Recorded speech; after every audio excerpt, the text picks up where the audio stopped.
Bale, ito meron ulit tayong assemblein. Bali, ang nangyari dito, kinalas nung may-ari. Anak nung may-ari, hindi na naibalik. Bali, subukan natin ibalik lahat. Sayusin na rin natin yung mga wiring nito. Marami siyang marami siyang nakalabas eh. Bali, tanggalin ko muna sa bag. Pinabilis mo na naman.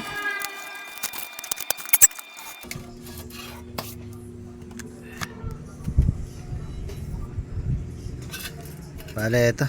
Ang tatak niya, powerhouse. MMA 200 mini. Bali, yan. Kulang-kulang na yung parts, pati yung terminal ng natin, output. Iligyan na lang nila ng wire. Bali, ito, kailangan din ayusin to, yung input natin sa 220. Ito. Input. Bali, sabi naman ng may-ari, ma-under naman daw to. Bali, gano'n lang din siguro gagawin natin. Lagyan natin ng mga wire. Saka natin testingin. Bali, linisin ko lang ng konti para bago testing, para walang mag-shorted. Bali, ayusin ko muna.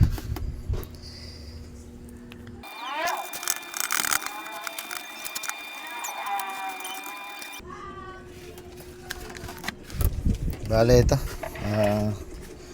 wala na rin yung isang natin sa overload LED. Pag nag-overload kailangan may ilaw. Bale, ito yung green natin, working pagka green. Bale, iayos muna natin yung ilaw. Sunod, lalagyan natin ng ng bracket dito sa gawin na to. Bale, dito siya sa kahan. Dahil wala na siyang bracket, natanggal. Bale, yan siya. Wala na siyang lagay ng tornilyo. Gagawa na lang natin. Tapos yung isa, sibak na. Ito, sibak na isa.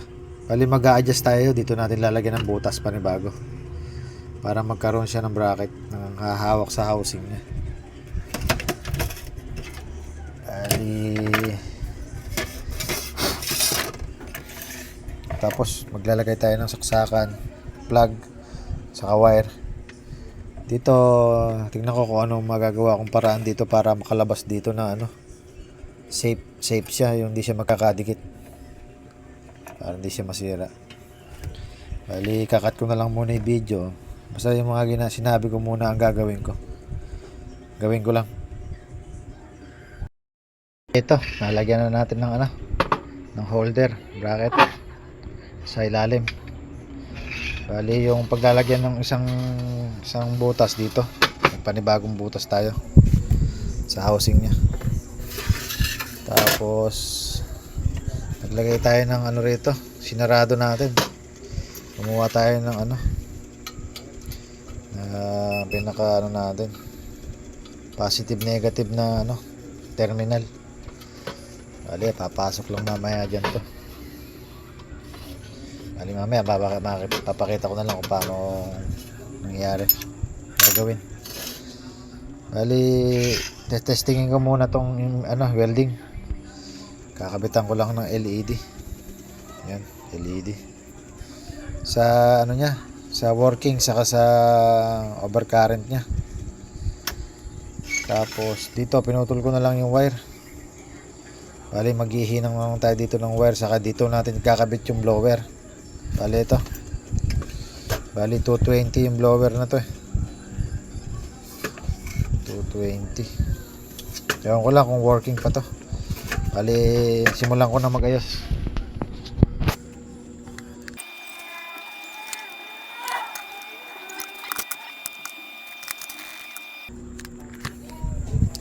Bali, ito, may problema pa pala to. Bali, ito yung pansamantala, sasaksak natin. Tingnan natin kung mag-on. May problema, shorted pala. Oh, shorted. Malamang na rin, may sira pa to. Bali, re-referin pa. Re-referin ko pa. Malamang nere, baka shorted yung diode ah. Sira yung diode. Bali, re-referin pa to. Check muna ako ng mga sira.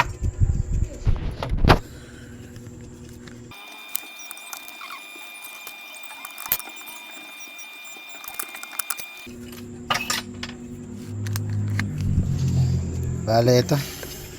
Ang may tama pala yung ano niya, yung IGBT niya. Bale, ito. Tingnan natin. Bale, dulot-dulo. Ano ba? Ayan o. May shorted siya. Ayan. Balik-balik ta rin. Shorted. Parehas silang shorted.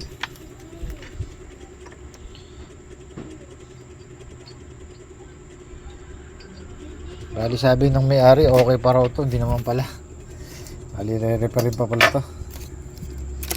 Bali magtitingin mo tayo ng signal dito kung okay pa. I-ayos pa natin to. Baka nagkatama itong ano, PWM nya. Bali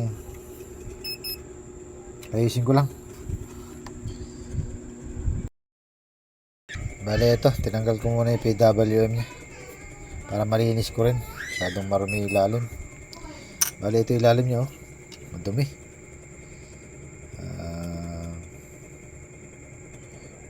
Dilinisin ko muna para makita natin kung may signal. Bali hindi na ako magtatanggal ng first transformer natin. Mag-aangat na lang ako ng diode, lalagyan ko ng wire para mapagana natin yung inverter side nya papunta dito sa signal sa isang first transformer para makita natin kung may signal dito sa ano, sa IGBT nya. Lilinisin ko muna.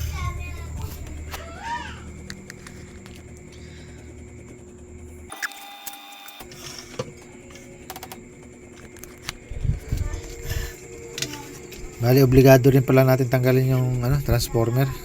Marami rin palang dumi sa ilalim para ano, malinis natin. Bali pag natanggal to, hindi ko na ano, maglalagay na tayo ng ano, ng wire dito sa diode para masupplyan natin. Bali tanggalin ko lang din to.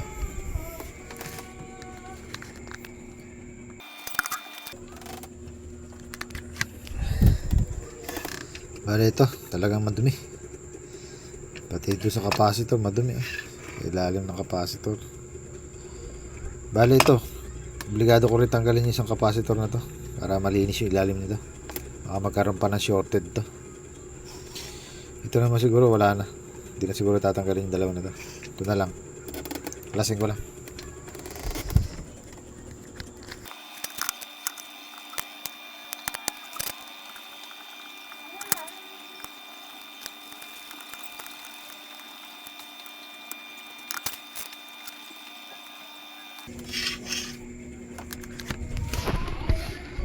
Bali ito, wala siyang signal. Wala siyang signal dito kahit tinanggal ko na yung pulse transformer natin. Bali may problema pa siya rito sa pinaka PWM nya. Kailangan mapalabas muna natin yung signal. Kaya siguro nasira yung IGBT nya. Bali ayusin ko lang muna. Ayusin ko muna yung PWM natin. Hanapin ko yung naging problema. Bali ito, nagpalit tayo ng IC. Bali ere, nakaabang na yung oscilloscope natin. Bali yan. Yun ko lang. Bali yan, meron 44.3. Wow, gumana ah. Sa isang side yan.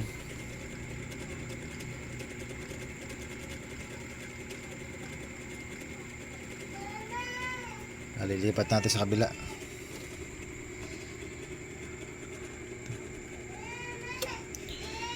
Bali yan, nakalipat na. Protocolin natin sa oscilloscope natin. Bali, on ko na.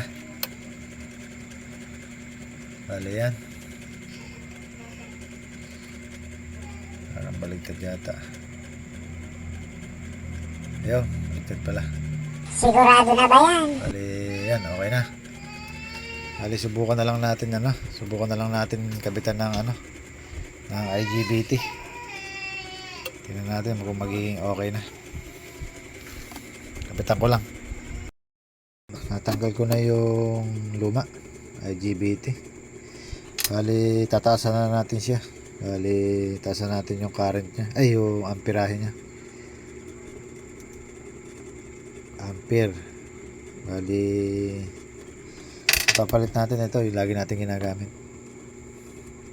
Ang brand niya SL 60 and 60. Bali, kabit ko lang.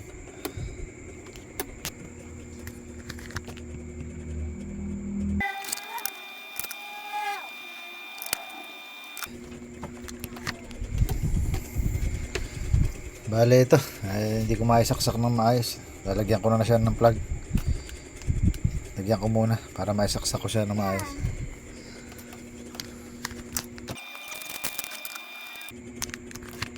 Bale ito, okay na.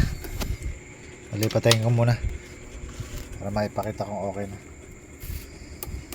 Bale, nakaabang na yung natin, DC meter natin sa multimeter. Naka-DC na yan, sa output nakakabit. Bali, itong pula, ala kasi kung dilaw o orange, ginawa ko na lang pula yung kanyang overcurrent protection. Bali, ayan, nakasaksak na. I-on ko. Ayan. Bali, sa unang on, tayin ko muna ulit. Bali, on ko na. Di pa pala. Wait lang. Ano ba talaga? Yan, namatay. Bali, yan. I-on ko na. Sa unang on, naandar. Biglang mawawala. Tapos, nagkakaroon na siya ng DC out. Ayan. Bali, meron siyang 58. 59. Tumataas pa. Bali, yan. Nakasaksak na siya sa protection bulb natin. Pwede na natin siyang assemblein. Bali, kabit ko lang sa sa kaha niya.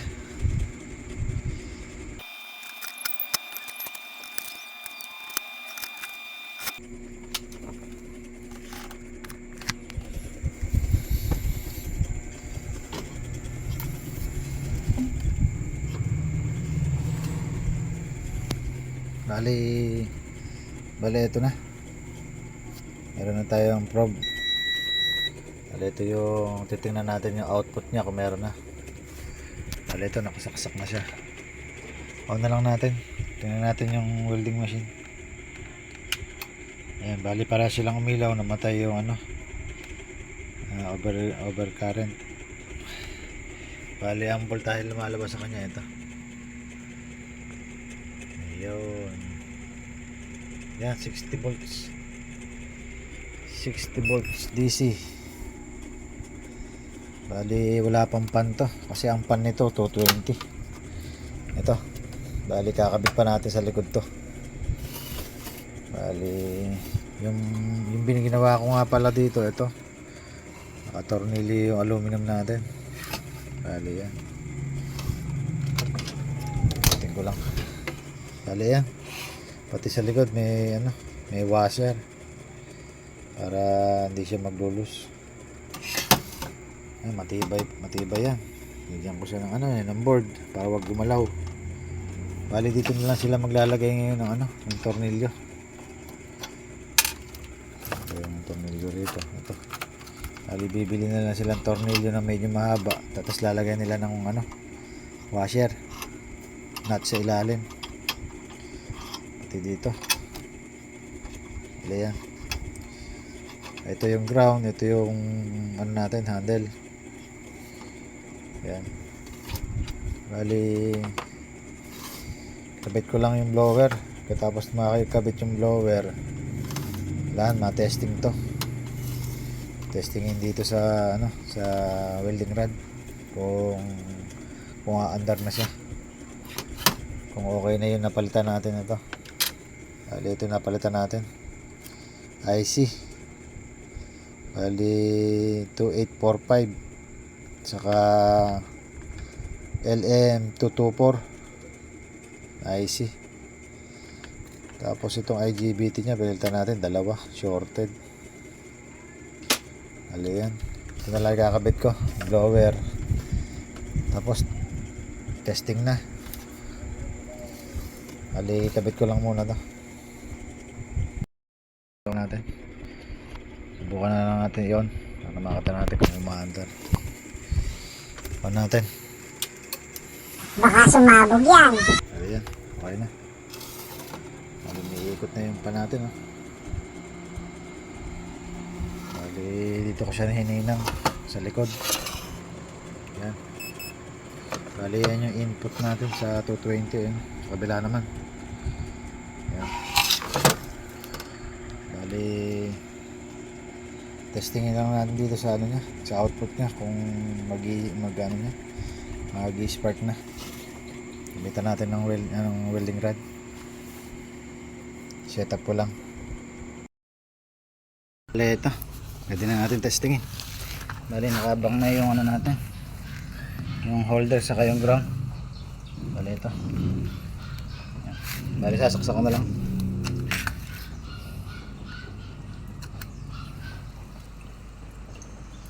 Bali yan, namatay na yung overload current.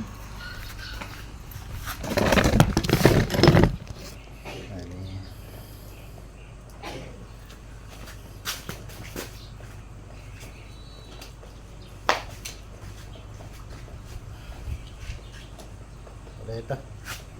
Sino na? Wow, gumana ah.